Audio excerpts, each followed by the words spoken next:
I didn't come to the funeral to prove anything.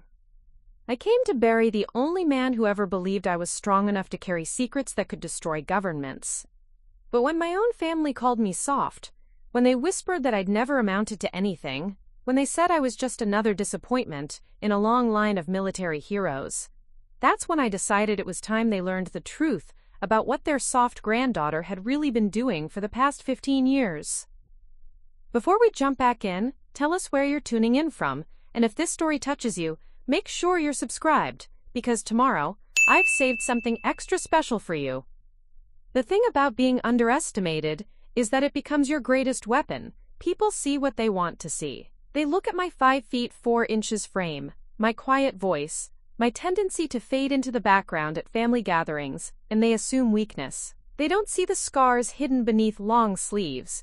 They don't notice how I instinctively scan every room for exits, or how my hands never shake, not even when they should. My name is Sarah Martinez, and for 15 years I've been a ghost. Not literally, of course, but in the world I've inhabited. The world of classified operations, covert missions, and intelligence work so sensitive that entire wars have been prevented by actions that will never see daylight. Being invisible is survival. Being underestimated is an art form. Being called soft by people who sleep safely in their beds because of what you've done in the darkness? That's just irony with a bitter aftertaste.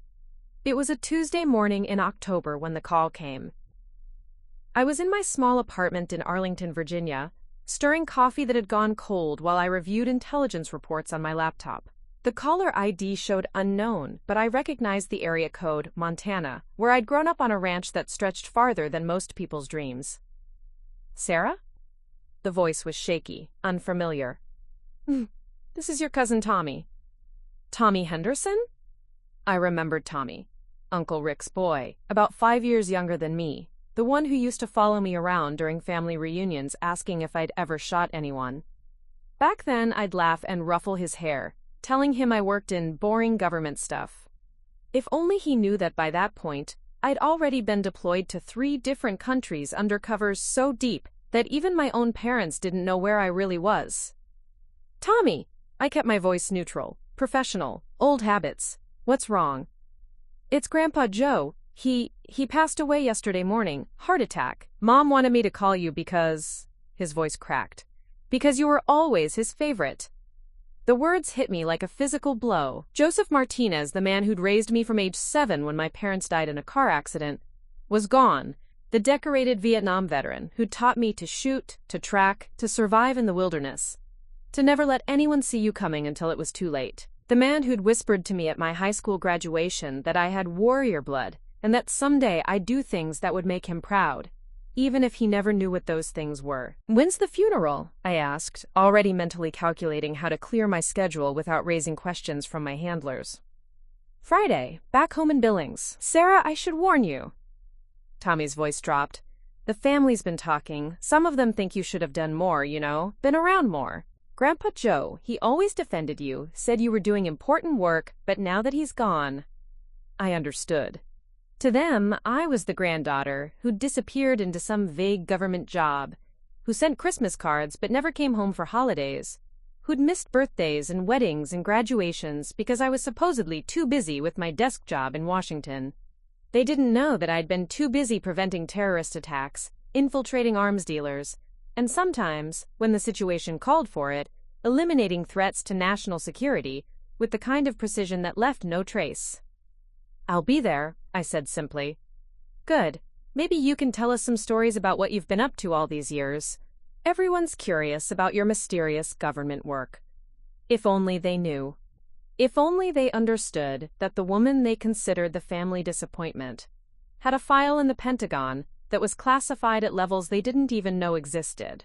That I'd been awarded medals I couldn't wear, commendations I couldn't display, and had saved lives they'd never know were in danger. But that was the point, wasn't it? The best intelligence operatives are the ones no one suspects. The ones who blend in, who seem ordinary, who carry the weight of extraordinary secrets behind unremarkable facades. I hung up the phone and stared at my reflection in the dark laptop screen. Shoulder-length brown hair, brown eyes, The kind of face that was pleasant but forgettable, perfect for my line of work, terrible for family expectations. The flight to Montana gave me time to think, to prepare myself for the questions, the disappointed looks, the subtle accusations that I'd let down the family legacy. The Martinez name meant something in military circles, not just because of Grandpa Joe's service in Vietnam, but because of my great-uncle Carlos, who'd died at Normandy, and my great-grandfather Miguel, who'd earned a Silver Star in World War I. I was carrying on that legacy in ways they couldn't imagine, but to them, I was just Sarah, the quiet one who'd never married, never had kids, never seemed to accomplish anything worth bragging about at church socials. The funeral home in Billings was exactly as I remembered, too much floral wallpaper, carpet that had seen better decades, and the kind of hushed atmosphere that made everything feel suspended in time. I arrived 30 minutes early, hoping to have some time alone with Grandpa Joe before the family descended. He looked peaceful in the casket, wearing his dress uniform with the ribbons and medals he'd earned in a war that had shaped him but never broken him. His weathered hands were folded across his chest, and I could see the old scar on his left wrist from the shrapnel that had nearly ended his military career before it began. "I kept your secrets, Grandpa," I whispered, my voice barely audible. "All of them, just like you taught me." Because that was the thing about Grandpa Joe. He'd recognized something in me from the beginning. When other adults told me to be quieter, gentler, more ladylike, he'd taught me to shoot straight, to read the landscape, to understand that sometimes the most important battles are fought in silence. He'd never asked what I did for the government, but in his eyes I'd seen understanding, a recognition of what I'd become. Well, look who finally showed up. I turned to find my Aunt Linda approaching, her expression a mixture of grief and something sharper. Behind her came a small crowd of relatives I hadn't seen in years. Cousins, second cousins, family friends who'd known me as a child. "Linda," I nodded respectfully. "I'm sorry for your loss." "Our loss," she corrected. "He was your grandfather too, even if you didn't act like it." The words stung because they were partially true. I had missed Christmas dinners and birthday parties. I had made excuses about work obligations that I couldn't explain. I had let them believe I was just another bureaucrat pushing papers in some forgotten corner of the federal government. "Sarah's been busy with her important government work," said my cousin Marcus, and I caught the sarcasm in his voice. "Too busy to visit the man who raised her." "What is it you do again?" asked my cousin Emily, genuinely curious. "Something with computers?" I'd perfected this response over the years. "Intelligence analysis. It's pretty boring stuff. Lots of reports, data processing." It wasn't entirely a lie. I did analyze intelligence. I just didn't mention that I also gathered it, often in circumstances that required skills far beyond what most people associated with boring government work. "Must be nice having a desk job," Marcus continued, "not like Grandpa Joe, who actually served his country." That comment landed like a physical blow. If only he knew that I'd served my country in ways that made Grandpa Joe's Vietnam service look like a training exercise. If only he understood that I'd been in firefights in countries whose names I still couldn't mention, that I'd prevented attacks that would have killed thousands, that I'd sacrificed pieces of my soul in service to a nation that would never know my name. But that was the burden of my profession. Glory was the enemy of effectiveness. Recognition was the enemy of security. The most successful intelligence operatives were the ones who never got credit, who never got parades, who carried their service as a secret they'd take to their graves. "Sarah was always different," said my Aunt Patricia, her voice gentler. "Even as a child, she was so sensitive. Remember how she used to cry when we'd go hunting?" I remembered. I also remembered that those tears had been strategic, a way to avoid activities that might reveal skills I wasn't supposed to have. By age 12, I could track a deer through terrain that would challenge experienced hunters, but I'd learned to hide that ability, to present myself as the soft-hearted girl who couldn't bear to see animals hurt. "She never did develop the toughness the rest of us have," Linda added. "Not like a Martinez should." The irony was suffocating. If they only knew that their soft relative had killed more enemy combatants than the rest of the family combined. That I'd been tortured by professionals and never broken. That I'd walked into rooms where one wrong word could start wars and emerged with the intelligence that prevented them. I always wondered what would have happened if she'd been a boy, Marcus said. Maybe she would have joined the military like the rest of us. That was the moment I felt something shift inside me, not anger exactly, but a recognition that maybe, just maybe, it was time to stop being invisible. Time to stop carrying the weight of their disappointment when I was carrying so much more. I think Grandpa Joe saw something in her, said Tommy, the only one who defended me. He always said she had potential. Potential for what? Linda laughed, but it wasn't a kind sound. She's 32 years old, Marcus. Still single, no kids, working some nameless job that she can't even explain properly. What kind of potential is that? I stood there, listening to them dissect my life like it was a failed experiment, knowing that every word they spoke was based on a carefully constructed lie. Not a malicious lie, but a necessary one. The kind of lie that kept classified operations classified and families safe from the kind of enemies who would use them as leverage. As the funeral service began, I found myself in the back row, listening to person after person talk about Grandpa Joe's service, his sacrifice, his dedication to his country. They spoke of his medals, his courage, his willingness to do what others couldn't or wouldn't do. And through it all, I could feel their eyes on me. The disappointment. The judgment. The quiet conversations about how I'd wasted the opportunities he'd given me. How I'd failed to live up to the family legacy. If only they knew that in 3 days, everything would change. That a story would break that would make international headlines. That the soft granddaughter they'd written off would become the center of a media storm that would reveal truths they never could have imagined. But that comes later.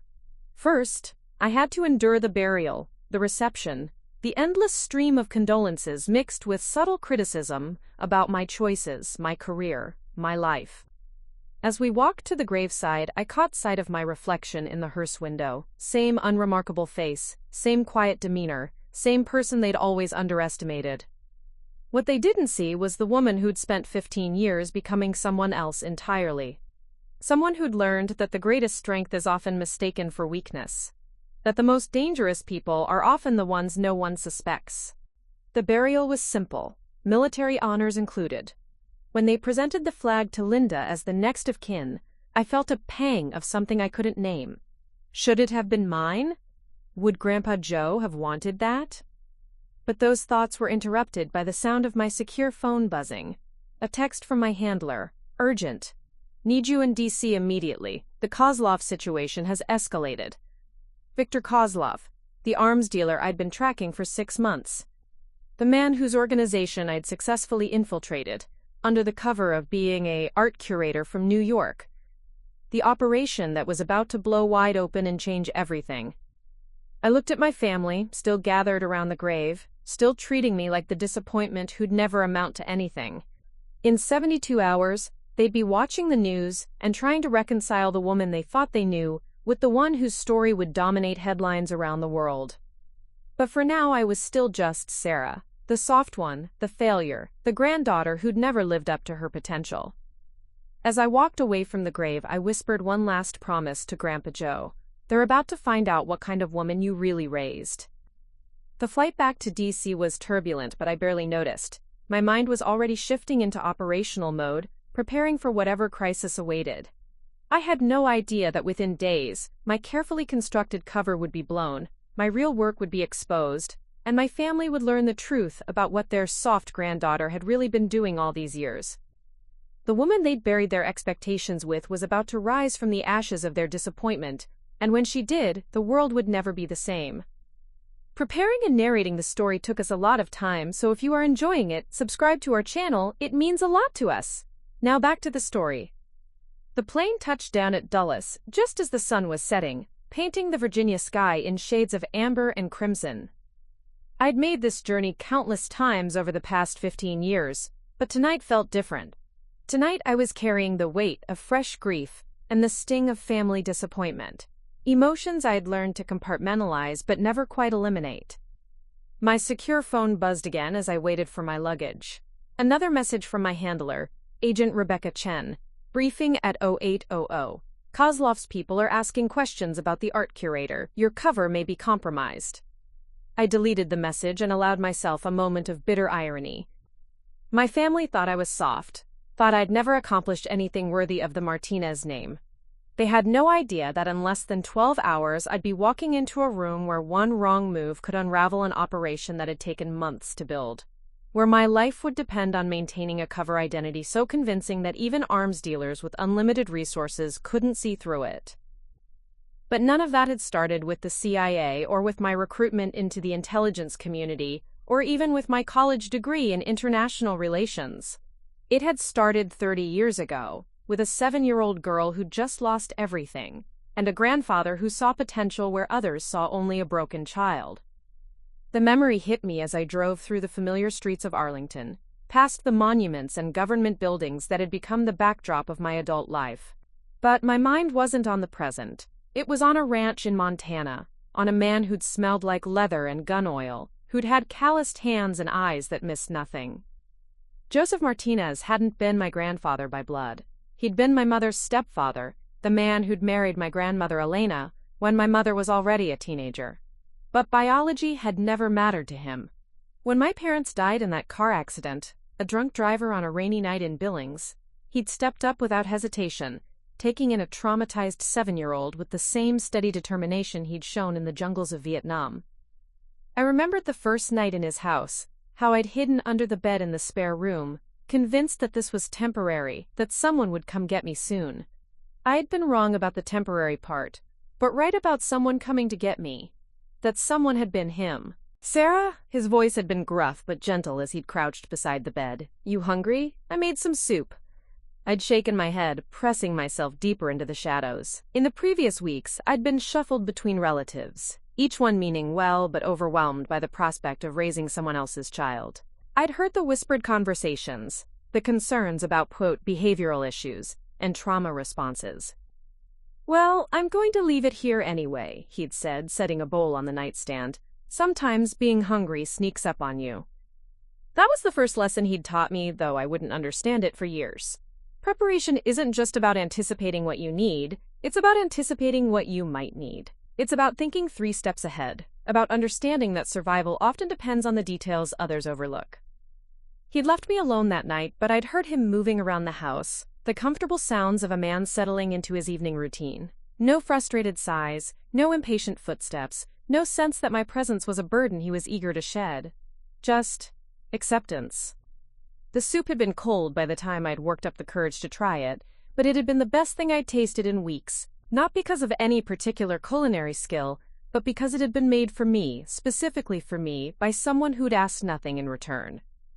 Over the following days, I'd begun to emerge from my shell, drawn by his quiet consistency. He'd wake at 5 a.m., make coffee, check on the horses, and start his day with the kind of methodical precision that came from military training. He never rushed, never seemed flustered, never raised his voice.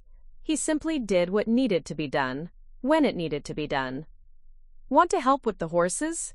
he'd asked one morning, about a week after I'd arrived. I'd nodded, still too raw to speak much, and he'd handed me a brush and shown me how to groom them properly. "Horses are honest," he'd said, as I worked on a gentle mare named Whiskey. "They don't lie about what they're feeling. If you're scared, they know it. If you're angry, they know it. If you're pretending to be something you're not, they'll see right through it." Another lesson, though I hadn't recognized it at the time, authenticity is survival. In a world full of deception, the ability to be genuine, to know yourself completely, becomes your greatest asset. He taught me to ride that summer, starting with basic balance and gradually building to more complex maneuvers. But more than that, he taught me to read the animals, to understand their moods and motivations, to communicate without words, skills that would serve me well in interrogation rooms and diplomatic receptions decades later. "You've got good instincts," he'd said one afternoon after I had successfully calmed a spooked colt. "You know how to watch, how to listen. Most people talk too much, think too much. You know when to be quiet." I'd been 8 years old, and he'd already identified the trait that would define my career, the ability to observe without being observed, to gather information without revealing my intentions. The ranch had been my classroom, and he'd been my teacher, though his lessons had rarely felt like formal instruction. Instead, they'd been woven into daily life, presented as natural responses to the challenges we'd faced together. When the old well pump had broken down, he'd involved me in the repair process. Always understand how things work, he'd said as we'd taken apart the motor. If you depend on something, you'd better know how to fix it when it breaks. When winter had come early that first year, knocking out power for 3 days, he'd shown me how to start a fire without matches, how to purify water, how to stay warm in sub-zero temperatures. Comfort is temporary, he'd said. Competence is permanent. But perhaps the most important lesson had come during my second year with him, when I'd been caught in a lie about breaking one of my grandmother's dishes. I'd been 9, terrified of disappointing him, and had invented an elaborate story about the cat knocking it over. He'd listened patiently, then had led me to the kitchen and shown me the dish fragments. See how the pieces broke, he'd said. Impact pattern shows it was dropped, not knocked. And look here. He'd pointed to a small chip. This happened when it hit the counter first, then the floor. That's not how it would break if the cat had done it. I'd stared at him, amazed and horrified that he'd been able to read so much from broken ceramic. The truth always leaves evidence, he'd said simply. Lies do too. The question is whether you're smart enough to read the signs. He hadn't punished me for the lie, but he'd made me clean up every fragment, carefully examining each piece as I'd worked. When you lie, he'd said, you're not just hiding the truth from others. You're hiding it from yourself, and that's dangerous. That night, I'd confessed to breaking the dish, and he'd simply nodded and said, I know, I was waiting for you to be ready to tell me. It had been my first real lesson in the art of patient intelligence gathering, though I wouldn't understand its significance for years. He'd known the truth from the beginning, but he'd understood that forcing a revelation was less valuable than creating conditions where the truth would emerge naturally. As I'd grown older, his lessons had become more sophisticated. He'd taught me to shoot, starting with a .22 rifle and gradually working up to more powerful weapons. But more than marksmanship, he'd taught me patience, discipline, and the weight of taking a life. A gun is a tool, he'd said when I'd turned 12 and had been ready for more advanced training, like a hammer or a saw. But unlike other tools, this one can't be taken back once you use it, so you'd better be sure about what you're building. He'd made me practice until I could hit a quarter at 50 yards. Until I could field strip and reassemble a rifle blindfolded, until I could calculate wind speed and bullet drop instinctively. But he'd also made me understand that technical skill was meaningless, without moral clarity. Anyone can learn to pull a trigger, he'd said. The hard part is knowing when not to. By the time I'd reached high school, I'd been spending my afternoons in his workshop, learning to build and repair everything from radios to engines. But his real lessons had been about problem solving, about approaching challenges systematically, about understanding that every system had weaknesses that could be exploited. The world is full of puzzles, he'd said one day as we'd worked on rebuilding a carburetor. Most people see the pieces and get overwhelmed. You need to see the pattern, understand how the pieces fit together. Once you do that, you can take apart anything, or put it back together. He'd been talking about engines, but I'd later apply the same principle to everything from terrorist networks to diplomatic negotiations. Every system, no matter how complex, could be understood if you were patient enough to map its components and relationships. The academic side of my education had been important too, but it had been secondary to what he'd taught me about observation, analysis, and adaptation. While other kids had been learning to fit in, I'd been learning to stand apart, to see what others missed, to understand the difference between what people said and what they meant. You're different from the others, he'd said during my junior year of high school, when I'd been struggling with social isolation. That's not a weakness, that's an asset. The world needs people who can see what others can't. He'd been right, though I hadn't understood how right until years later, when those same qualities that had made me an outsider in high school had made me invaluable in intelligence work. The night before I'd left for college, he'd given me a small leather journal. Write down what you learn, he'd said. Not just facts, but patterns. The way people behave, the way systems work, the way power moves through organizations. Someday you'll need to understand all of it.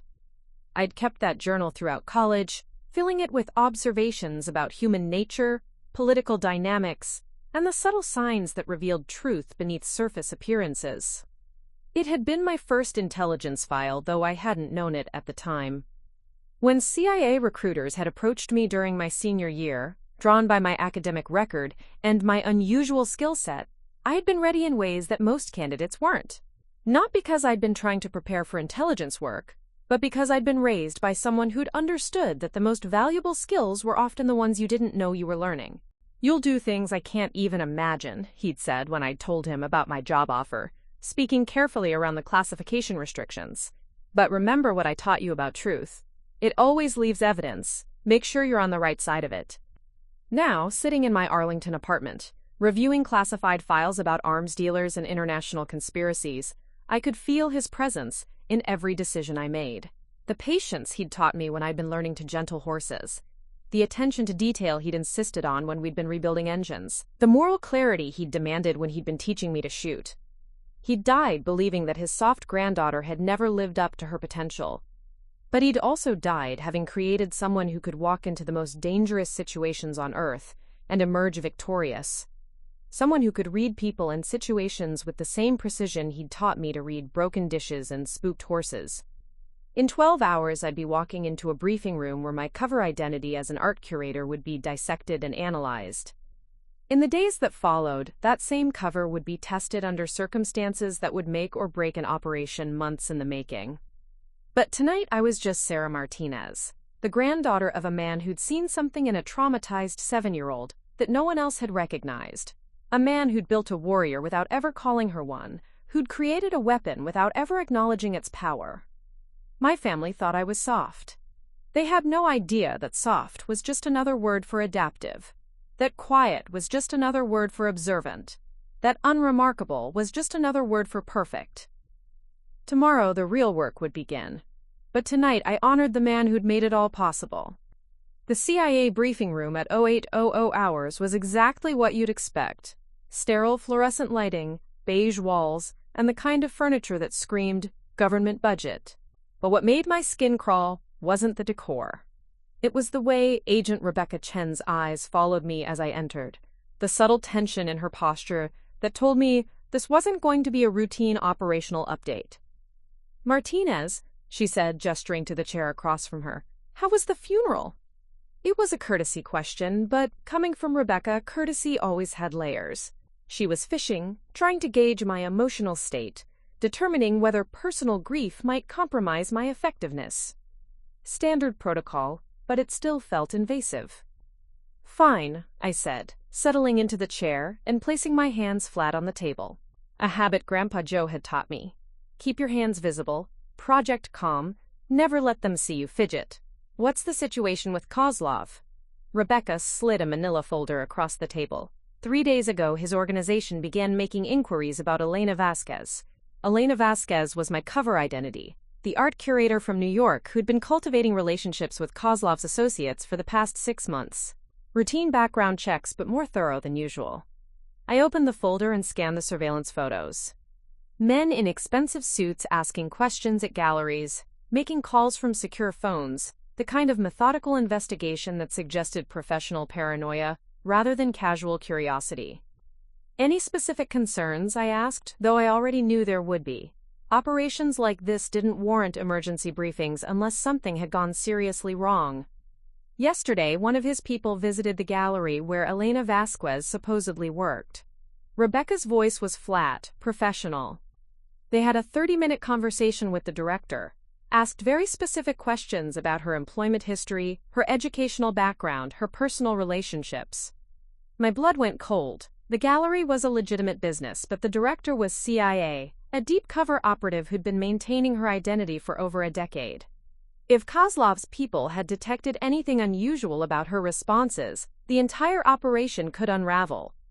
Did she maintain cover? Perfectly, but that's not the problem. Rebecca pulled out another photograph, this one showing a man I didn't recognize.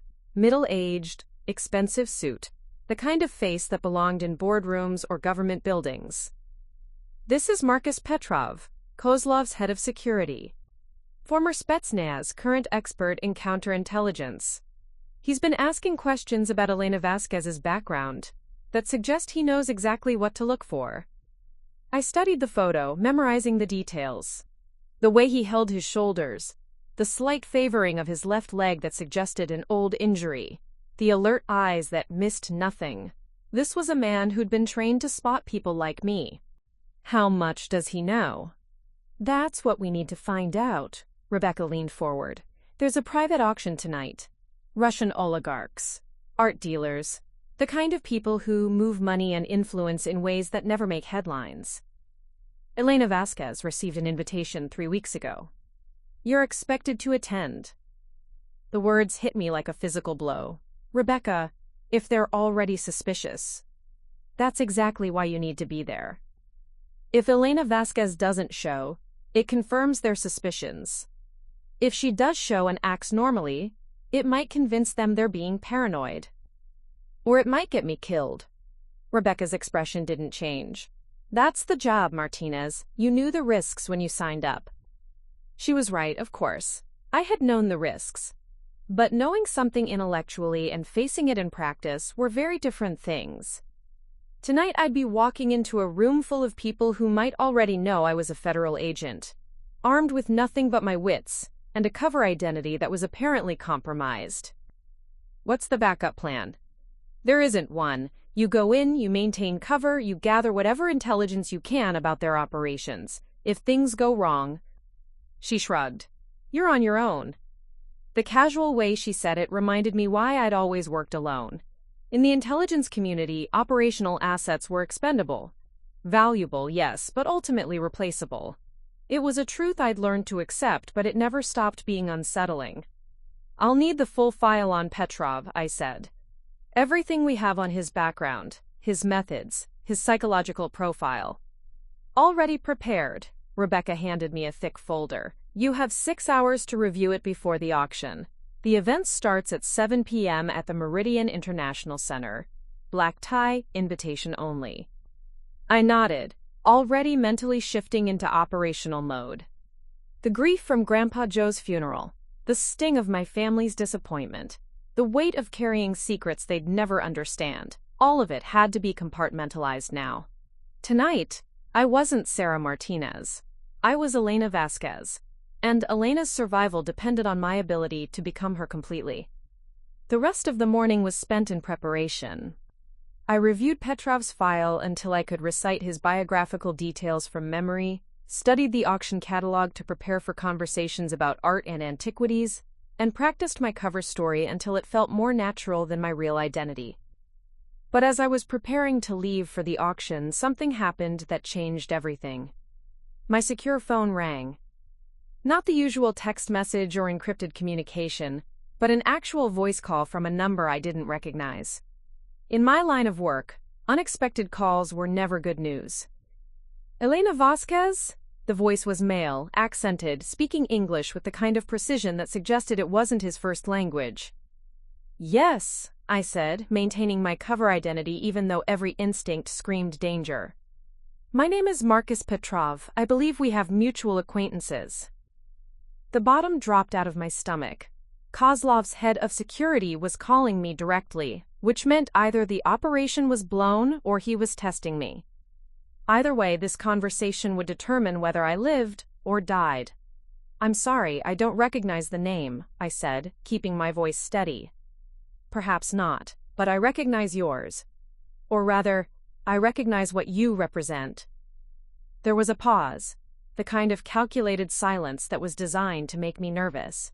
I have a proposition for you, Ms. Vasquez, or should I say, Agent Martinez. The words hit me like a physical blow. He knew, somehow, despite months of careful preparation, despite a cover identity that had been years in the making, Marcus Petrov knew exactly who I was. I'm afraid I don't understand, I said, but my voice had changed. Not much, but enough for a trained ear to detect the shift. Of course you don't. Just as I'm sure you don't understand why a simple art curator would be carrying a Glock 19 in a shoulder holster. Or why her apartment is equipped with the kind of security system that would make Fort Knox jealous. My blood went cold. He'd been watching me, had somehow gained access to intelligence that should have been impossible to obtain. This wasn't just professional paranoia. This was a comprehensive counterintelligence operation. Mr. Petrov, I said carefully, I think there's been some kind of mistake. The only mistake was yours, Agent Martinez. Did you really think you could infiltrate Viktor Kozlov's organization without being detected? Did you think we wouldn't notice when a woman with your particular skill set suddenly appeared in our social circles? The conversation was spiraling beyond my control. Every word I spoke was potentially incriminating, but silence would be just as damaging. I had to find a way to regain the initiative. "I'm hanging up now," I said. "If you have legitimate business to discuss, you can contact me through proper channels." "Wait." His voice carried a note of urgency that made me pause. "I said I had a proposition. I think you should hear it." Against my better judgment, I stayed on the line. In situations like this, information was survival, and I needed to understand what he wanted before I could formulate a response. "I'm listening." "There's going to be an incident tonight, at the auction. Something that will make international headlines and change the balance of power in ways your government doesn't anticipate." His voice was calm, matter-of-fact. "People are going to die, Agent Martinez. Many people. Unless someone with your particular skills intervenes." "Why are you telling me this?" "Because I have family in that room tonight. My daughter works for one of the auction houses. She doesn't know what her father does for a living, and I'd like to keep it that way." There was genuine emotion in his voice now, the kind of vulnerability that was hard to fake. "I can't stop what's going to happen, but you can. And in exchange?" "In exchange, you walk away tonight. Clean extraction, no questions asked. Your cover remains intact, your mission continues, and nobody has to know that Viktor Kozlov's head of security made a deal with a CIA operative." The offer was tempting, but it was also suspicious. In my experience, deals that seemed too good to be true usually were. "How do I know you're not lying?" "You don't. But you're going to that auction anyway, aren't you?" "Because that's what good operatives do. They walk into dangerous situations and find ways to survive them." He paused. "The question is whether you're good enough to save everyone else while you're saving yourself." "What kind of incident?" "The kind that requires someone with your training to prevent. Someone who can think quickly, act decisively, and make the hard choices that others can't." His voice hardened. "Someone who was raised by a man who understood that sometimes you have to be willing to sacrifice yourself for the greater good." The reference to Grandpa Joe made my skin crawl. How much did this man know about my background? How deep did his intelligence penetrate? "You've done your homework," I said. "I've done more than that. I've been watching you for months, Agent Martinez. I know about your training, your psychological profile, your operational history. I know about the awards you can't display and the missions you can't discuss. I know about the grandfather who raised you and the family who thinks you're a disappointment." The casual mention of my family's opinions stung more than it should have. Even here, in the middle of a potential operational disaster, the wound was still fresh. "What do you want from me?" "I want you to be the woman your grandfather trained you to be. I want you to walk into that auction tonight and prove that soft doesn't mean weak, that quiet doesn't mean ineffective, that being underestimated is the greatest advantage an operative can have." There was silence on the line for a long moment. Then Petrov spoke again, and his voice was different now. Not the professional counterintelligence officer, but a father who is afraid for his daughter. "They're going to try to kill everyone in that room, Agent Martinez. The only question is whether you're going to let them succeed." The line went dead, leaving me alone with the weight of an impossible choice. I could abort the mission, report the compromised operation to my handlers, and let whatever was going to happen happen. Or I could walk into what was obviously a trap, armed with nothing but my training, and the hope that I was good enough to handle whatever waited for me. As I stared at the silent phone, I could hear Grandpa Joe's voice in my memory. "The world is full of puzzles, Sarah.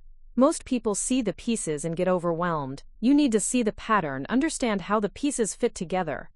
Tonight, I was going to find out if 15 years of training and 30 years of preparation had been enough to create someone who could solve the deadliest puzzle of her career. The auction was in 3 hours. Whatever was going to happen, I'd be ready for it. Or I'd die trying. The Meridian International Center at 7 p.m. looked like a scene from a spy thriller. All marble columns, crystal chandeliers, and the kind of people who shaped world events from behind closed doors. I stood in the ladies' room, staring at my reflection in the mirror, making final adjustments to my appearance. The black cocktail dress was elegant, but not flashy. The jewelry expensive, but understated. Elena Vasquez, art curator, looked exactly like she should. What the mirror didn't show was the ceramic knife taped to my thigh, the miniature communication device disguised as an earring, or the fact that I had spent the last 2 hours memorizing the building's blueprints, identifying every exit, every security camera, every potential weapon or hiding place. My hands were steady as I applied lipstick, but my mind was racing. Petrov's warning echoed in my thoughts. They're going to try to kill everyone in that room. The question wasn't whether I believed him. His intelligence about my background had been too accurate to dismiss.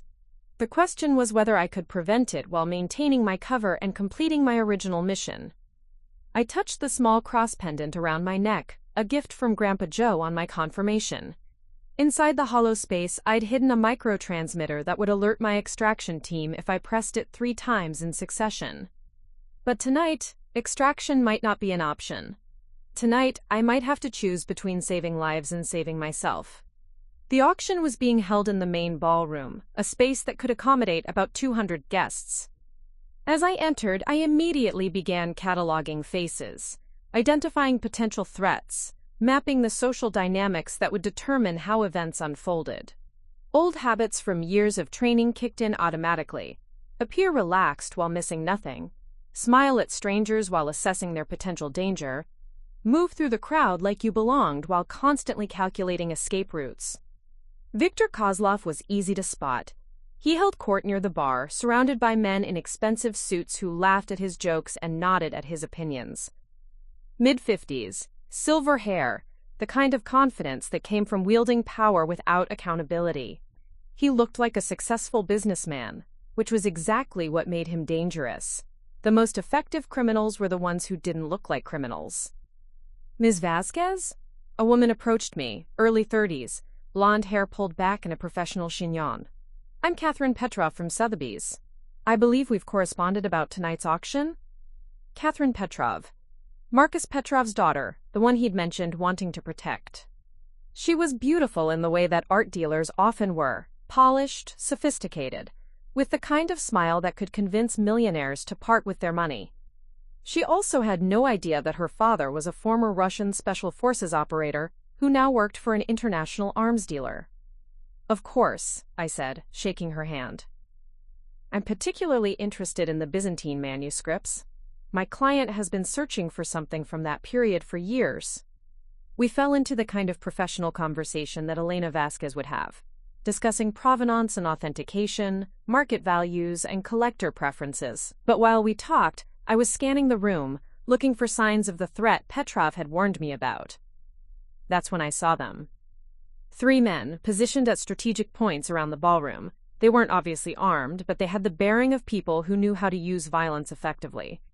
More importantly, they weren't engaging with other guests, weren't interested in the art or the auction items. They were watching, waiting, ready to act on signal.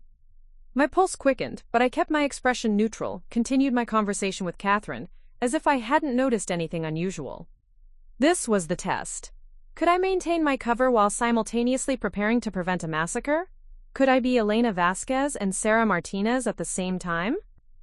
Excuse me, I said to Catherine, I need to powder my nose before the auction begins. The ladies' room was empty, which gave me the privacy I needed to think.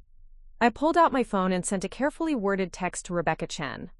Art market very volatile tonight. Recommend postponing major purchases.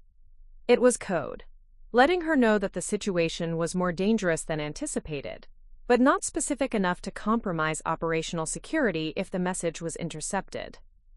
Her response came immediately. Understood. Local market conditions your responsibility. Translation: you're on your own. Handle it however you can. I returned to the ballroom just as the auction was beginning. The crowd had settled into their seats, programs open, paddles ready. But I remained standing near the back, using the elevated position to maintain visual contact with the 3 men I'd identified as potential threats. The first few lots were unremarkable. Paintings by minor European masters, decorative objects that would look impressive in executive offices. The bidding was polite, civilized. Exactly what you'd expect from people who could afford to spend six figures on art. But as the evening progressed, I began to notice subtle changes. The three men were moving closer to the center of the room, positioning themselves with clear sightlines to the main exits. More troubling, several of the regular guests were beginning to look nervous, checking their phones, glancing toward the doors as if they were expecting something. Then I saw him, Marcus Petrov, entering through a side door, moving with the purposeful stride of someone who had work to do. He was wearing a tuxedo like everyone else, but there was something different about him, a tension in his shoulders, alertness in his eyes that suggested he was operating under stress. Our eyes met across the room and he gave me the slightest nod, not a greeting, but an acknowledgement, a reminder that we'd made a deal, that I was here to prevent something terrible from happening. The turning point came during Lot 47, a collection of Russian icons that had drawn significant international attention. The bidding was intense, with several parties driving the price well above the estimated value. But as the auctioneer was about to close the sale, one of the men I'd been watching stood up and began walking toward the podium. Everything slowed down. Training kicked in, and I found myself moving before I'd consciously decided to act. The man was reaching inside his jacket, his hand moving toward what I was certain was a weapon. In approximately 10 seconds, he'd be in position to start shooting, and once that happened, the other two would follow suit. I had to make a choice: maintain my cover and let events unfold, or reveal myself and try to prevent a massacre. The answer came from a memory of Grandpa Joe's voice. Sometimes you have to be willing to sacrifice yourself for the greater good. I moved. The ceramic knife came free from its hiding place as I closed the distance between myself and the potential shooter. But instead of going for a direct attack, I did something unexpected. I stumbled, catching myself on his arm just as his hand emerged from his jacket. "Oh, my goodness, I'm so sorry," I said loudly, playing the part of a clumsy socialite who'd had too much champagne. "These heels are impossible!" The contact allowed me to feel what he was carrying. Definitely a weapon, compact, and well concealed. But more importantly, it disrupted his timing, forced him to stabilize me instead of drawing his gun, created a moment of confusion that I could exploit. "No problem," he said, but his accent was wrong for the cover identity he was maintaining. Russian, trying to sound American, but the stress of the situation had made him careless. I smiled apologetically and took a step back, but I was already calculating angles, distances, opportunities. The other two men were watching now, trying to determine if their operation had been compromised. I had seconds to decide on my next move. That's when the lights went out. Emergency lighting kicked in immediately, but the sudden darkness created exactly the kind of chaos that would allow trained operatives to move without being detected. I heard screams, the sound of chairs being overturned, the general panic that comes when people realize they're in danger but don't know what kind. In the dim red glow of the emergency lights, I saw the three men moving with purpose, converging on predetermined positions. This wasn't random violence. It was a coordinated attack, probably designed to eliminate specific targets while making it look like a terrorist incident. But they'd made one crucial mistake. They'd assumed that everyone in the room would react with panic, that the darkness and confusion would work in their favor. They hadn't counted on someone with my training being present, someone who'd spent years learning to operate in exactly these kinds of conditions. I moved through the chaos like a ghost, using the panicked crowd as cover while I closed the distance to the nearest attacker. The ceramic knife was invisible in the darkness, and my footsteps were silent on the marble floor. Years of training with Grandpa Joe, learning to move through the forest without disturbing a single leaf, had prepared me for this moment. The first man never saw me coming. One moment he was raising his weapon toward the crowd. The next he was on the ground, unconscious, his gun sliding across the floor into the darkness. I'd hit him with a pressure point technique that would keep him down for at least 20 minutes, long enough for security to arrive. The second man was more aware, turning toward me as I approached. But he was looking for someone in a tactical outfit, someone who looked like a threat. He wasn't expecting a woman in a cocktail dress who moved like smoke and struck like lightning. The fight was brief and brutal. He was trained, probably military or intelligence background, but he was also overconfident. He thought he could handle one woman with his bare hands, save his ammunition for the main targets. He was wrong. When it was over, he was on the ground next to his partner, and I was standing over them both, breathing hard but uninjured. The third man was nowhere to be seen, probably fled when he realized his team had been compromised. The emergency lights flickered back to full illumination, revealing a scene of chaos but not carnage. People were hiding under tables, pressed against walls, calling for help on their phones. But they were alive, all of them, because someone had been there to stop what would have been a massacre. "Ladies and gentlemen," I called out, my voice carrying across the ballroom, "the immediate danger has passed. Please remain calm while security arrives."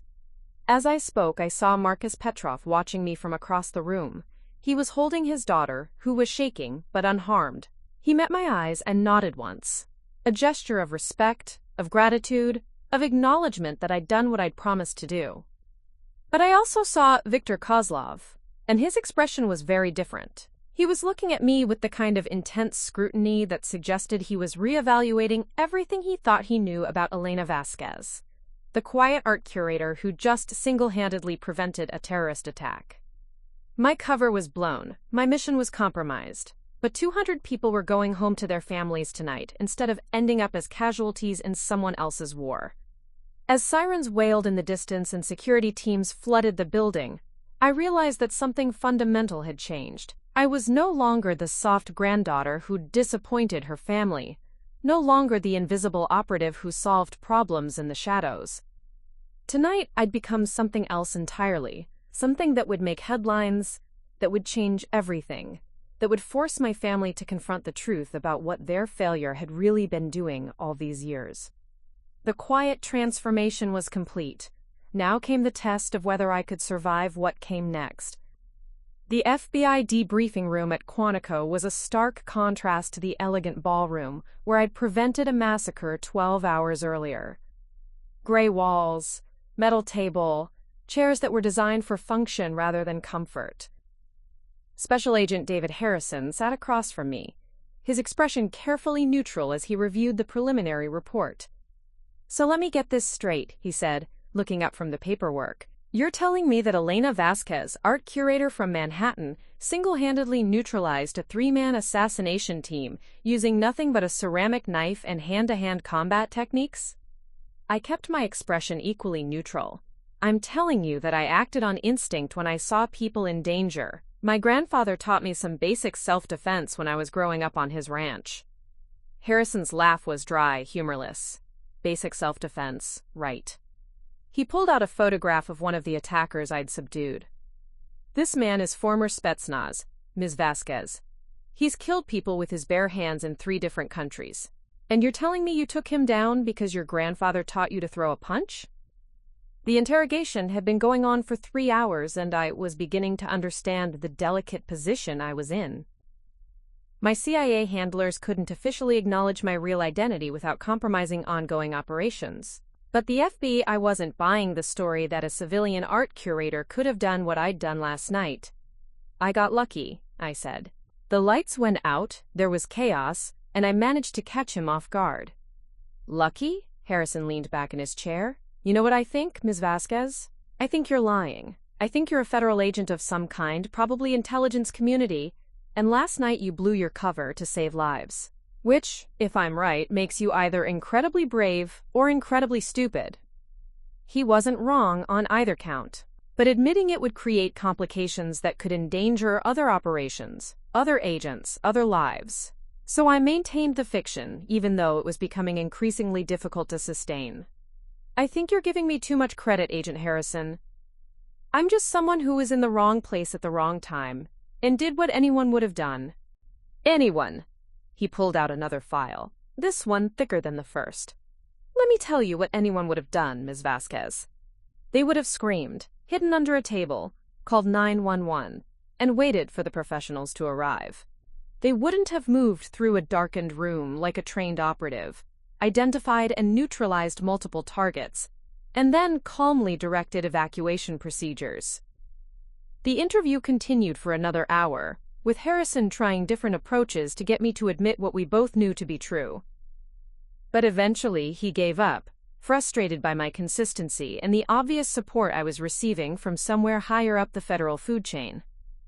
"You're free to go," he said finally. "But Ms. Vasquez, this isn't over. Sooner or later the truth comes out. It always does." As I left the FBI building, I knew he was right. The events at the auction had created ripples that would be impossible to contain. Too many people had seen too much. And in the age of social media and citizen journalism, secrets had a way of becoming public whether you wanted them to or not. My phone buzzed with a text from Rebecca Chen. "Immediate extraction. Safe house in Virginia, come alone." The safe house was a nondescript colonial in McLean, the kind of place that looked like it belonged to a successful lawyer or business executive. But I knew from experience that the windows were bulletproof, the doors reinforced with steel, and the basement equipped with communication equipment that could reach any CIA station in the world. Rebecca was waiting in the living room, along with two men I didn't recognize. One was older, silver-haired, with the bearing of someone who'd spent decades in the intelligence community. The other was younger, maybe 40, with the kind of intensity that suggested he was used to making decisions that affected national security. "Martinez," Rebecca said, "meet Deputy Director James Crawford and Operations Chief Michael Torres. They flew in from Langley, specifically to discuss last night's events." I took a seat across from them, maintaining the professional composure that had served me well throughout 15 years of covert operations. But inside, I was calculating possibilities, trying to determine whether this was a debriefing or a disciplinary hearing. "Agent Martinez," Crawford began, "your actions last night were extraordinary. You saved approximately 200 lives, prevented what could have been an international incident, and maintained operational security under extremely difficult circumstances." I waited for the but that always followed praise in the intelligence community. "But," Torres continued, "you also compromised a mission that took 18 months to establish, blew a cover identity that cost the agency significant resources to create, and exposed yourself to scrutiny that could endanger other ongoing operations." There it was, the eternal tension between doing what was right and following orders, between saving lives and maintaining the larger mission. It was a choice every intelligence officer faced eventually, and the way you handled it defined your career. "I understand the complications," I said carefully. "But given the intelligence about the planned attack, I felt that preventing casualties was the priority." "Intelligence from Marcus Petrov," Crawford noted. "A man who had already identified you as a federal agent. How do we know this wasn't an elaborate setup? How do we know you weren't being manipulated into revealing yourself?" It was a fair question, one I'd been asking myself since the moment Petrov had called me. But sometimes, in the intelligence world, you had to make decisions based on incomplete information and hope your instincts were right. "We don't," I admitted. But the alternative was potentially watching 200 people die while I preserved an operation that might have been compromised anyway. The room fell silent. Torres made notes on a legal pad, while Crawford studied me with the kind of intensity that made me wonder if my career was about to end. "There's something else," Rebecca said finally, "something that changes the equation significantly." She pulled out a tablet and showed me a news article. The headline read, "Mysterious Hero Stops Terrorist Attack at Elite Auction." Below it was a photograph taken on someone's phone, grainy, but clearly showing me standing over the unconscious attackers in the dim emergency lighting. "This went viral about 6 hours ago," Rebecca continued. "It's been picked up by every major news outlet, shared millions of times on social media, and generated more public attention than any covert operation in recent memory." I felt the blood drain from my face. "How bad is it?" "Bad enough that your Elena Vasquez identity is worthless," Torres said. "Every intelligence agency in the world is trying to figure out who you really are. The Russians are particularly interested, given that you disrupted what appears to have been one of their operations." Crawford leaned forward. "The question now is how we handle this. We have 3 options: complete disavowal, partial acknowledgement, or full disclosure." "Disavowal means we deny any connection to you," Torres explained. "You become a rogue agent, officially disavowed, cut off from all support. You disappear. Assume a new identity and hope that international intelligence services don't find you. Partial acknowledgement means we confirm that you're a federal agent but provide no details about your background, your training, or your operational history. You get a desk job, probably in counterintelligence, and spend the rest of your career in obscurity. Full disclosure means we tell the truth, Crawford said. Or at least, as much of it as we can without compromising national security. We acknowledge your service, your accomplishments, your role in preventing the attack. You become a public figure, probably write a book, maybe consult for Hollywood movies about spy operations. Each option represented a different kind of ending to the career I'd built over 15 years. Each one involved sacrifices, compromises, and consequences I couldn't fully predict. What do you recommend? I asked. Honestly?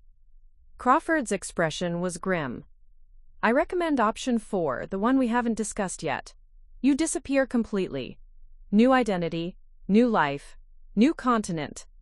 The agency takes care of you financially, but you never acknowledge what happened, never speak about your service, and never surface in any public forum.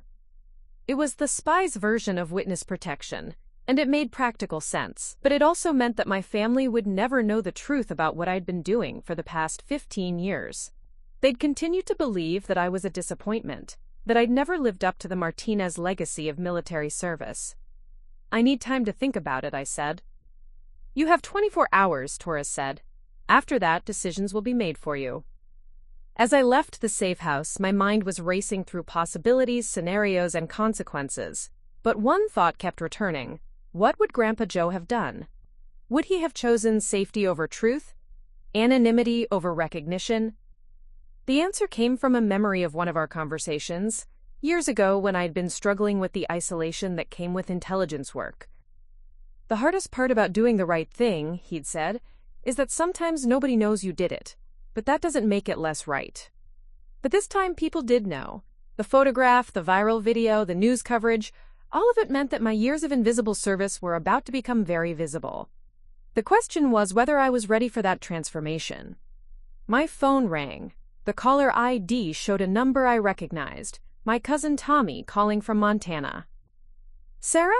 His voice was excited, almost breathless. Did you see the news? There's this woman who looks just like you who stopped some kind of terrorist attack last night. It's crazy, but Mom swears it's you in the photo. I closed my eyes, feeling the weight of 15 years of secrets pressing down on me. Tommy, I know it's impossible, he continued. I mean, you work for the government, but not like that, right? You do boring desk work, not action movie stuff. But the resemblance is incredible. It's not me, I said, but the words felt hollow even as I spoke them. Yeah, that's what I figured, but wouldn't it be something if it was? I mean, can you imagine if our Sarah was actually some kind of secret agent? The family would flip out. After I hung up, I sat in my car for a long time, thinking about identity, about truth, about the price of keeping secrets. In 24 hours, I would have to make a choice that would define the rest of my life. But first, I had to figure out who I really was. Sarah Martinez, the soft granddaughter who'd disappointed her family, or Agent Martinez, the woman who'd spent 15 years protecting her country in ways that would never be acknowledged. The transformation was accelerating, and soon there would be no going back to the shadows where I'd spent so many years. The question was whether I was ready to step into the light, and what I would find there when I did. The growth phase was over. Now came the achievement phase, where I would discover if 15 years of invisible service had prepared me for the most dangerous mission of all, telling the truth. The call came at 3:47 a.m., jarring me from the first real sleep I'd gotten in 48 hours. I'd been staying at the safe house in McLean, waiting for my 24-hour deadline to expire, when my secure phone lit up with an emergency alert. Martinez. My voice was instantly alert, years of training kicking in automatically. Agent Martinez, this is Watch Officer Collins at Langley. We have a situation. Your family has been taken. The words hit me like a physical blow. I sat up in bed, my mind immediately shifting into crisis mode. Details. At approximately 2:30 a.m. Mountain Time, armed men entered the Martinez family ranch. They took 4 individuals: Linda Martinez, Marcus Martinez, Emily Martinez, and Thomas Henderson. No demands have been made yet, but intelligence suggests this is retaliation for the auction incident. My blood went cold. The ranch where I'd grown up, where Grandpa Joe had taught me everything I knew about survival and strength, had become a battlefield. The family members who'd called me soft, who'd questioned my worth, were now in danger because of actions I'd taken to save strangers. Who's responsible? We believe it's connected to Viktor Kozlov's organization. Preliminary intelligence suggests this is punishment for disrupting their operation and a way to force you into the open. I was already moving, pulling on clothes, checking my weapon. What's the plan? That's complicated. Deputy Director Crawford wants to see you immediately. There are political considerations that... My family has been kidnapped, I interrupted.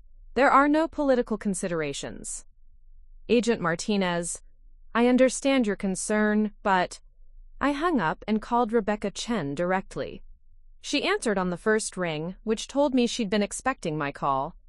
Sarah, I know what you're thinking, but you can't. They took my family, Rebecca. The same family that thinks I'm a disappointment, that believes I've never done anything worthwhile with my life. They're in danger because of me. Which is exactly why you can't be the one to handle this. You're emotionally compromised, your cover is blown, and walking into this situation would be suicide. Then what do you suggest? That I sit here while my aunt and cousins are tortured by arms dealers? There was a long pause. Crawford wants to handle this through official channels. FBI hostage rescue, maybe military support. Clean, professional, by the book. How long will that take? Another pause. 48 to 72 hours to plan and execute. They'll be dead by then. I was already grabbing my emergency kit, the one I kept packed for situations exactly like this. I'm going to Montana. Sarah, listen to me. This is exactly what they want. They're using your family as bait to draw you out. If you go there, you'll be walking into a trap. Then I'll make sure it's a trap they regret setting. I could hear her sigh through the phone. I can't officially authorize this. If you go rogue, the agency will disavow you. You'll be on your own. I've been on my own for 15 years, Rebecca. This is just making it official. The drive to Montana took 18 hours, during which I had plenty of time to think, to plan, and to prepare for what might be my final mission. I drove through the night, using the darkness to cover my movements, stopping only for gas and to check intelligence updates on my secure phone. By the time I reached the outskirts of Billings, I had a clearer picture of what I was facing. Kozlov's people had taken over the ranch, using it as a base of operations while they waited for me to arrive. Satellite imagery showed at least 6 vehicles, suggesting a force of 15 to 20 operatives, professional, well-armed, and expecting me. But they were also underestimating me. They knew Elena Vasquez, the art curator who'd gotten lucky at an auction. They didn't know Sarah Martinez, the woman who'd been trained by a Vietnam veteran and refined by 15 years of the most dangerous work in the intelligence community. I parked 5 miles from the ranch and began the approach on foot, moving through terrain I'd known since childhood. Every rock, every tree, every possible hiding place was familiar to me in ways that no amount of satellite imagery could convey to outsiders. This was my home ground, and that gave me an advantage they couldn't anticipate. The ranch looked different in the pre-dawn darkness. Armed men patrolled the perimeter, their movements professional but predictable. They were trained soldiers, but they were operating in an environment they didn't understand against an opponent whose capabilities they'd underestimated. I settled into a position on the ridge overlooking the main house, using the scope on my rifle to assess the situation. Through the windows I could see my family members in the living room, bound but apparently unharmed. Guards were positioned at strategic points, but their deployment suggested they were preparing for a frontal assault, not expecting someone to approach from the high ground.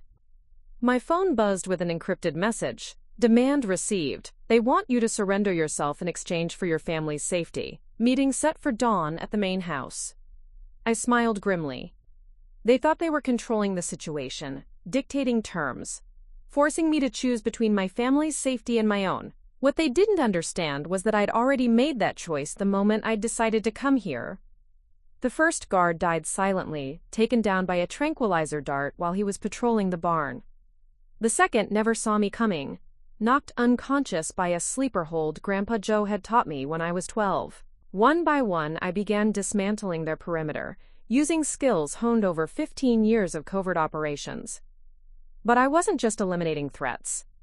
I was gathering intelligence, learning their communication protocols, their shift schedules, their backup plans. By the time the sun began to rise, I had a complete picture of their operation and had reduced their effective strength by 30%. The challenge came when I reached the main house. The remaining guards were clustered around my family, making it impossible to approach without risking civilian casualties. I needed a different strategy, one that would draw them away from their hostages while allowing me to maintain tactical advantage. That's when I remembered something Grandpa Joe had taught me about misdirection. Sometimes the best way to win a fight is to make the other guy think he's already won. I activated the emergency beacon on my phone, sending a signal that would appear to be a distress call from someone in trouble. Then I waited, watching as the guards reacted to what they thought was my arrival from the wrong direction. Half of them moved toward the beacon's location, leaving only 4 men guarding my family. Better odds, but still not ideal. I needed to create more confusion, more chaos, more opportunities. The explosion in the barn was carefully controlled, designed to create maximum noise and distraction without causing serious structural damage. As the guards rushed toward the fire, I moved through the house like a ghost, using passages I'd explored as a child to reach the living room unseen. "Sarah?" My Aunt Linda's voice was barely a whisper when she saw me. "What are you doing here?" "Getting you out," I said, cutting through her bonds with the ceramic knife I'd carried since the auction. "Stay quiet, move when I tell you to move, and do exactly what I say." As I freed the others, I could see the questions in their eyes. This wasn't the soft granddaughter they remembered. This was someone else entirely. Someone who moved with deadly precision and spoke with absolute authority. "How did you?" Marcus started to ask, but I cut him off. "Later. Right now, we need to get out of here before they realize what's happening."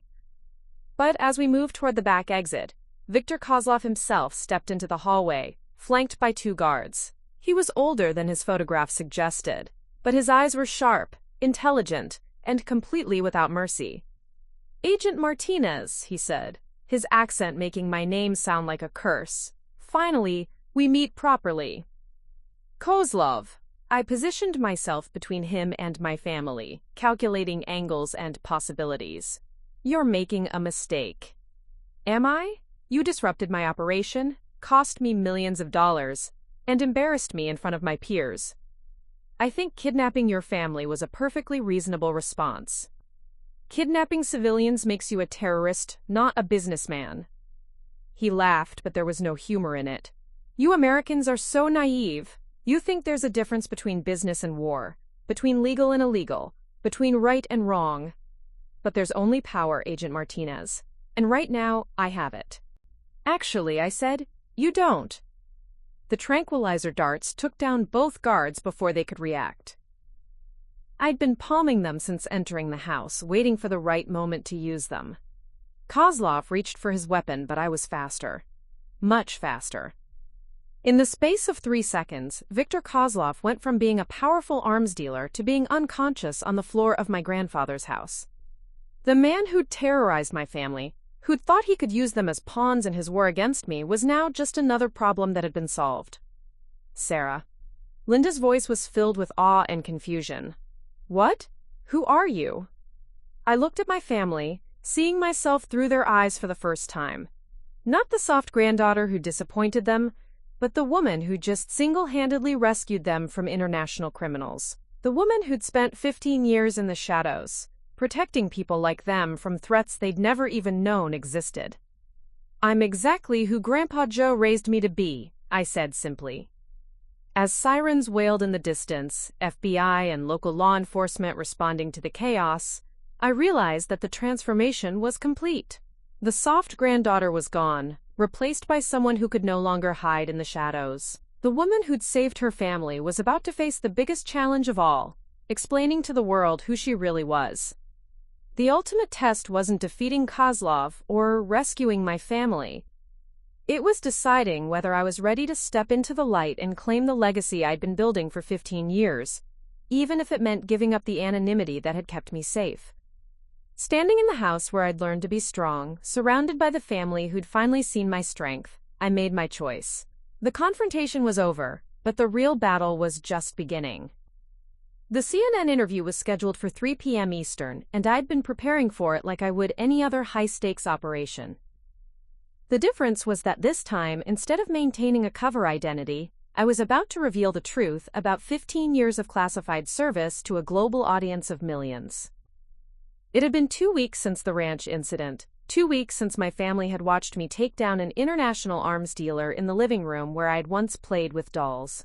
2 weeks of debriefings, legal reviews, and carefully negotiated agreements about what I could and couldn't reveal about my operational history. "You ready for this?" Rebecca Chen asked, adjusting her earpiece as she monitored the situation from the control room. After everything that had happened, the CIA had decided that controlled disclosure was better than allowing the story to spiral out of control. I would tell my story, but within carefully defined parameters. "As ready as anyone can be for career suicide," I replied, checking my appearance one final time. I'd chosen a simple black suit, professional but not intimidating.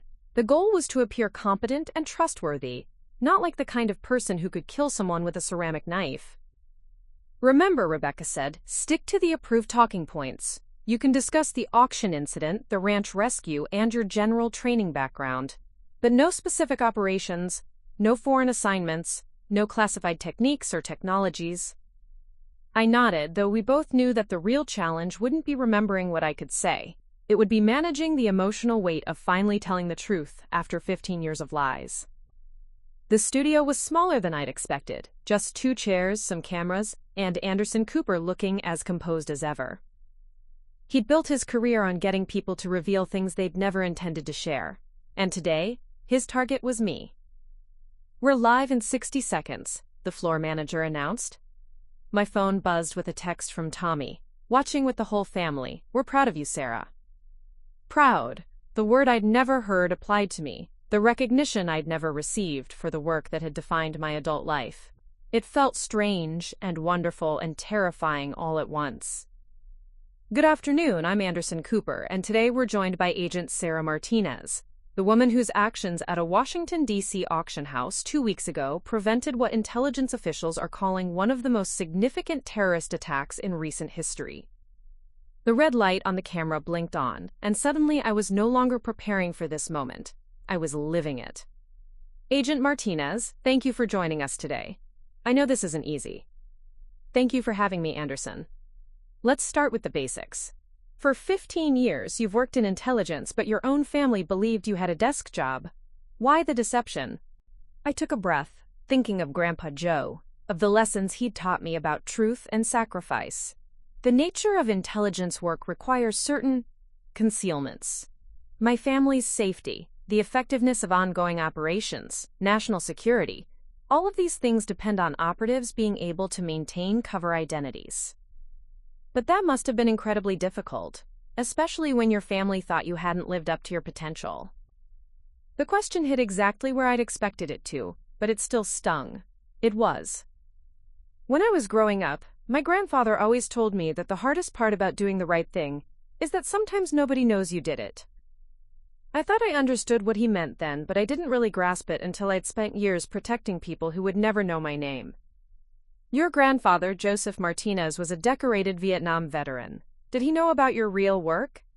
He never asked directly, but I think he understood. He'd taught me that service sometimes requires sacrifice, that strength isn't always visible, that the most important battles are often fought in silence. Cooper leaned forward. "Walk us through what happened at the auction." "You were there undercover, investigating arms dealer Viktor Kozlov, when you received intelligence about a planned attack." This was the easy part, the story I'd been cleared to tell. I was approached by someone who had information about a planned massacre. He couldn't prevent it himself, but he thought I could. I had to make a choice between maintaining my cover and preventing the deaths of innocent people. And you chose to act. I chose to do what my grandfather taught me to do. I chose to protect people who couldn't protect themselves. The interview continued for 20 minutes, covering the ranch rescue, my training background, and my decision to go public. But the moment that would define everything came near the end.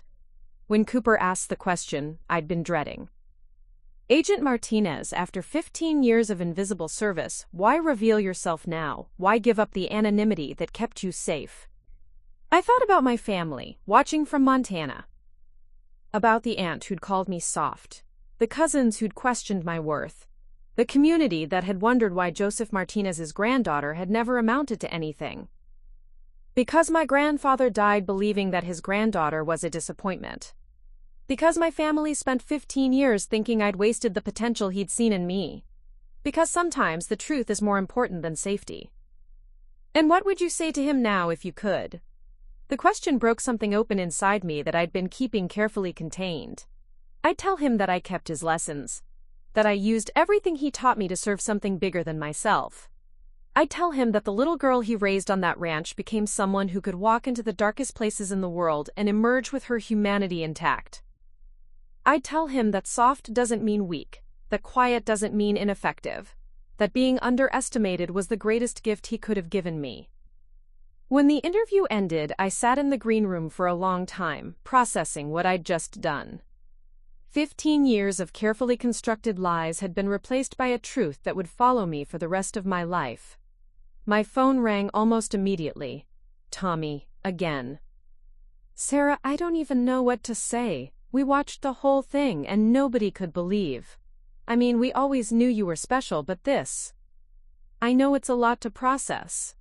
Mom's been crying for an hour. She keeps saying she's sorry, that she never understood, that she should have known. I closed my eyes, feeling the weight of 15 years of family disappointment finally lifting. Tell her she has nothing to apologize for. I made choices that I couldn't explain, and she reacted to what she could see. That's not her fault. Are you coming home soon? I mean, can you come home? I don't know yet. There are still security considerations, legal reviews, a lot of complications. But Tommy, for the first time in 15 years, I want to. The aftermath was everything I'd expected and more. The interview was viewed by over 50 million people globally, spawning countless articles, analysis pieces, and conspiracy theories. The CIA received thousands of applications from people who wanted to become the next Sarah Martinez, as if intelligence work was something you could learn from watching television. But more importantly, it opened a conversation about the hidden cost of service, about the people who protect their country in ways that can never be acknowledged, about the families who sacrifice without knowing they're sacrificing. I received letters from military families, from intelligence officers, from people who'd spent their lives serving in shadows. They told me their stories, shared their struggles, thanked me for giving voice to experiences they'd never been able to explain. 3 months later, I stood in the cemetery where Grandpa Joe was buried, holding a bronze star that had been declassified specifically for this moment. The citation read, "For extraordinary heroism and distinguished service in the defense of the United States, displaying courage and effectiveness in actions that prevented significant loss of life and disrupted international criminal organizations." I know you can't hear this, I said to the headstone, but I wanted you to know that everything you taught me mattered. The little girl who used to cry during hunting trips became someone who could face the worst humanity has to offer and still choose to protect the innocent. The wind rustled through the trees, carrying the scent of pine and Montana earth. Somewhere in the distance, a coyote called, and I remembered how Grandpa Joe had taught me to distinguish between the sounds of different animals, to read the landscape like a book. I'm not the disappointment they thought I was, I continued. I'm not the soft granddaughter who never lived up to her potential. I'm the woman you raised, the one who learned that strength comes in many forms, that service doesn't always wear a uniform, that sometimes the most important battles are fought by people whose names will never be in history books. Behind me, I heard footsteps on the gravel path. My family was coming to join me as they did every week now. Linda and Marcus, Emily and Tommy, the relatives who'd spent years wondering what had happened to Joseph Martinez's granddaughter. Now they knew. Now they understood that the soft girl who'd disappointed them had become the woman who'd saved them. That the quiet family member who'd never seemed to accomplish anything had been accomplishing things they could never have imagined. We brought flowers, Linda said, her voice still carrying the weight of apology she'd been carrying since the interview. And I brought something else. She handed me a small wooden box. the kind Grandpa Joe had used to store his most precious possessions. Inside was a letter, written in his careful script, dated just a week before his death. "Sarah," it began, "if you're reading this, then you finally decided to tell them the truth. I've known for years what you really do, what you've sacrificed for your country and your family. I've watched you carry the weight of their disappointment, and I've been proud of you every single day." My hands trembled as I continued reading. "You think I died believing you were a failure, but you're wrong. I died knowing that I'd raised a warrior, that the little girl who learned to gentle horses and read the wind had become someone who could change the world. I died knowing that my greatest achievement wasn't my own service, but the woman I'd helped shape." The letter continued for 2 pages, filled with pride and understanding and love. At the end, he'd written, "When you're ready to step into the light, remember that you carry the strength of generations. Remember that soft is just another word for adaptable, that quiet is just another word for observant, that being underestimated has always been your greatest weapon." "When did he give you this?" I asked Linda. "The day before he died. He said to give it to you when you were ready to stop hiding." I looked at my family, seeing the pride in their eyes, the recognition that had been so long in coming. They understood now that the woman they'd underestimated had been protecting them all along, that the disappointment they'd mourned had been the hero they'd needed. As the sun set over the Montana hills, painting the sky in shades of gold and crimson, I realized that the transformation was complete. I was no longer the soft granddaughter who'd disappointed her family. I was no longer the invisible operative who solved problems in the shadows. I was Sarah Martinez, and for the first time in 15 years, that was enough. 1 year later, I stood in front of 300 cadets at the CIA training facility in Virginia, looking out at faces that reminded me of myself 15 years ago, young, eager, and completely unprepared for the reality of intelligence work. The lecture hall was packed, with agents from every major intelligence agency in attendance. The topic: the psychology of deep cover operations and the cost of invisible service. "How many of you chose this career because you wanted to be heroes?" I asked. Almost every hand in the room went up, which was exactly what I'd expected. They'd all watched the movies, read the books, imagined themselves as the protagonist in their own spy thriller. They had no idea what they were signing up for. "How many of you are prepared to spend the next 15 years being seen as a failure by the people you love most?" The hands went down quickly. This was the conversation no one had with new recruits, the reality that wasn't covered in training manuals or recruitment videos. "Intelligence work isn't about being a hero," I continued. "It's about being invisible, about sacrificing recognition for effectiveness, about carrying the weight of secrets that will isolate you from everyone you care about. The most successful operatives are the ones who can disappear so completely that even their families forget who they really are." A young woman in the front row raised her hand. "Agent Martinez, after everything you've been through, would you make the same choice again?" It was the question everyone wanted to ask, but most were afraid to voice. Would I choose 15 years of isolation, family disappointment, and personal sacrifice if I knew what it would cost? "Every single day," I said without hesitation. "But not for the reasons you might think. I wouldn't choose it for the adrenaline, or the adventure, or the chance to serve my country. I'd choose it because someone has to stand between the darkness and the light, and I was raised by a man who taught me that strength isn't about being seen, it's about being willing to be unseen." The lecture continued for another hour, covering operational psychology, the importance of maintaining human connections, and the warning signs that indicate when an operative is becoming too isolated. But the real lesson was simpler. The work we do in the shadows matters, even when no one knows we're doing it. After the session, I walked across the campus to a building that hadn't existed when I was a trainee. The Joseph Martinez Center for Psychological Resilience was a state-of-the-art facility dedicated to helping intelligence officers cope with the unique stresses of their profession. The nameplate beside the door read, "Dedicated to the memory of Staff Sergeant Joseph Martinez, who understood that the strongest warriors are often the ones who appear softest." Inside, Dr. Patricia Hawkins was conducting a therapy session with a group of operatives who'd recently returned from long-term assignments. Through the observation window, I could see them struggling with the same issues I'd faced: how to reconnect with family, how to process experiences they could never fully share, how to find meaning in work that would never be acknowledged. "How are they doing?" I asked Patricia when the session ended. "Better than expected. Having your story out there has made a huge difference. They know they're not alone, that someone else has walked this path and found a way back to the light." Patricia was a former operative herself, someone who'd left the field after a breakdown that had nearly destroyed her marriage.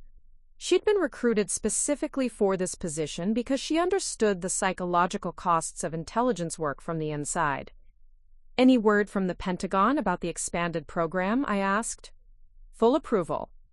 They're implementing the Martinez Protocol across all branches of military intelligence.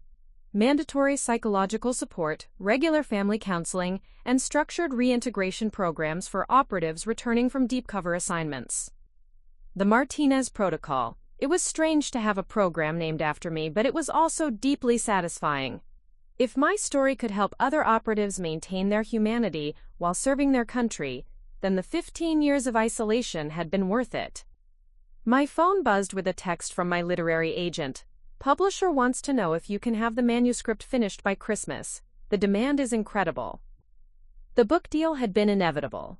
Everyone wanted to know more about the woman who'd spent 15 years in the shadows, and publishers were willing to pay enormous sums for an authentic account of modern intelligence work. But writing it had been more difficult than any mission I'd ever undertaken.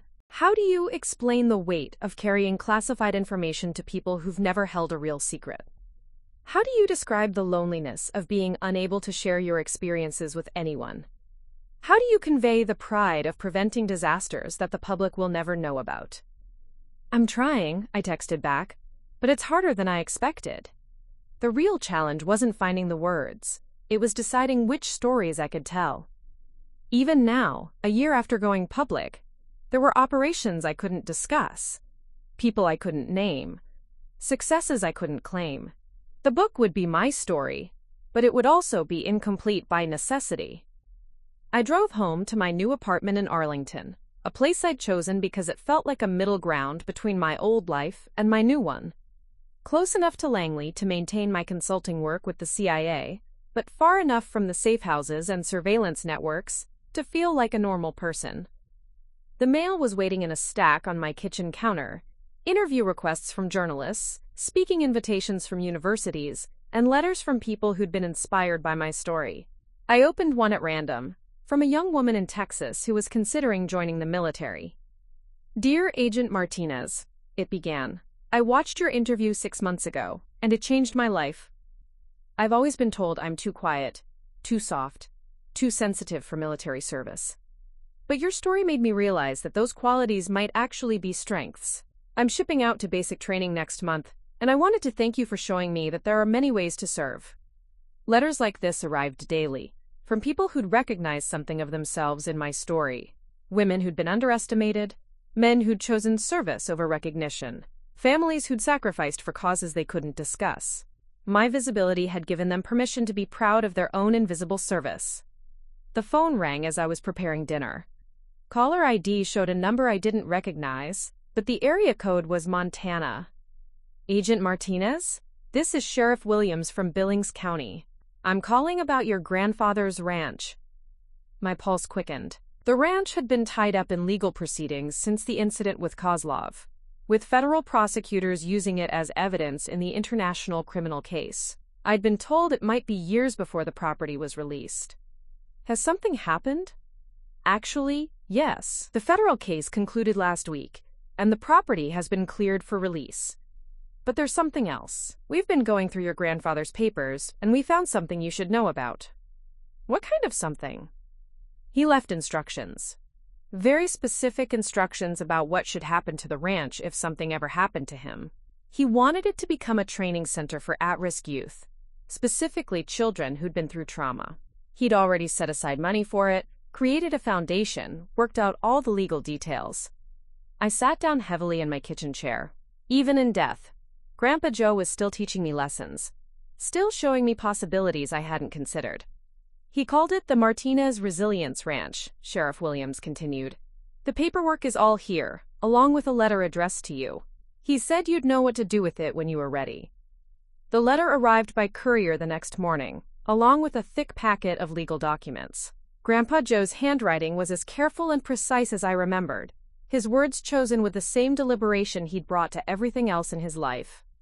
"Sarah," it began, "if you're reading this, then you've finally stepped into the light. I always knew you would, when the time was right. I also knew that when you did, you'd need something to focus on beyond just survival." The letter outlined his vision for the ranch, a place where children who'd experienced trauma could learn the same lessons he'd taught me: self-reliance, resilience, the understanding that strength comes in many forms. He'd researched childhood development, consulted with therapists, and designed a program that would help kids discover their own potential. "I've watched you carry the weight of other people's expectations for 30 years, he continued. "Now I want you to help others learn that they don't have to be what other people think they should be. They just have to be themselves, but the strongest version of themselves." At the bottom of the letter he'd written, "The ranch needs someone who understands that soft doesn't mean weak, that quiet doesn't mean ineffective, that being underestimated is often the greatest advantage of all. It needs someone who was raised by a man who believed in her potential, even when she couldn't see it herself." 6 months later, I stood in the same living room where I'd rescued my family, but the space had been transformed. The walls were painted bright colors, the furniture was comfortable and welcoming, and the air was filled with the sound of children's laughter. "Miss Sarah?" A 10-year-old girl named Maya ran up to me, her eyes bright with excitement. "I got the horse to trust me, just like you taught me." Maya had been at the ranch for 3 months, part of our pilot program for children who'd aged out of the foster system. She'd arrived angry, defensive, convinced that the world was against her. Now she was learning the same lessons Grandpa Joe had taught me, that patience and consistency could overcome almost any obstacle. "That's wonderful, Maya. What did you learn?" "That horses are honest," she said, repeating the words I'd heard decades ago. "They don't lie about what they're feeling. If you're scared, they know it. If you're angry, they know it. If you're pretending to be something you're not, they'll see right through it." I smiled, hearing my grandfather's voice in her words. "And what does that teach you?" "That I have to be honest too. About who I am, about what I'm feeling, about what I want to become." The Martinez Resilience Ranch was serving 24 children at full capacity, with a waiting list that stretched for months. We taught them practical skills: how to care for animals, how to grow their own food, how to fix things that were broken. But more importantly, we taught them that they were valuable, that they had potential, that being different wasn't the same as being wrong. "Agent Martinez?" Dr. Hawkins approached me, holding a tablet with evaluation results. "The 6-month assessments are complete. The improvement in psychological resilience markers is remarkable. These children are developing coping mechanisms that will serve them for life." "What about the ones who are ready to leave?" 3 are going to college with full scholarships, 2 are joining the military, 1 is starting her own business. They're all staying in touch with their mentors, maintaining the connections they've built here. Success stories, but more than that, proof that Grandpa Joe's vision was working. Children who'd been written off by society were discovering their own strength, their own potential, their own ability to overcome whatever life threw at them. As the sun set over the Montana hills, I walked out to the old workshop where I'd learned to use my hands, to solve problems, to understand that most things could be fixed if you had the right tools and enough patience. The space had been converted into a counseling center, but I'd kept one corner exactly as Grandpa Joe had left it: his workbench, his tools, his transistor radio still murmuring in the background. "I did it," I said to the empty room. "I became the woman you raised me to be.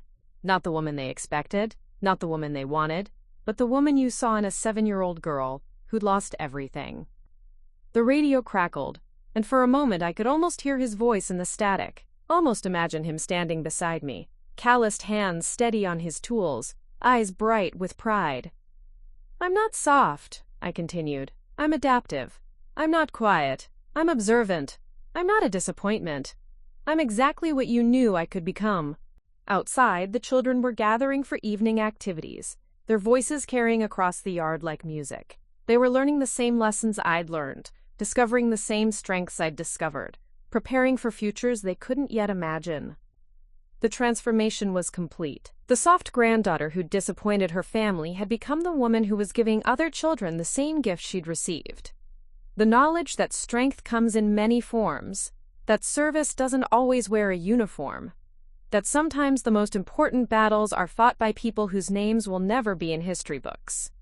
But their names would be in the stories they told to their own children, in the lives they built with the tools they'd learned here, in the quiet courage they'd carry into a world that would try to tell them they weren't strong enough. I was Sarah Martinez, and I was finally, completely, exactly who I was meant to be.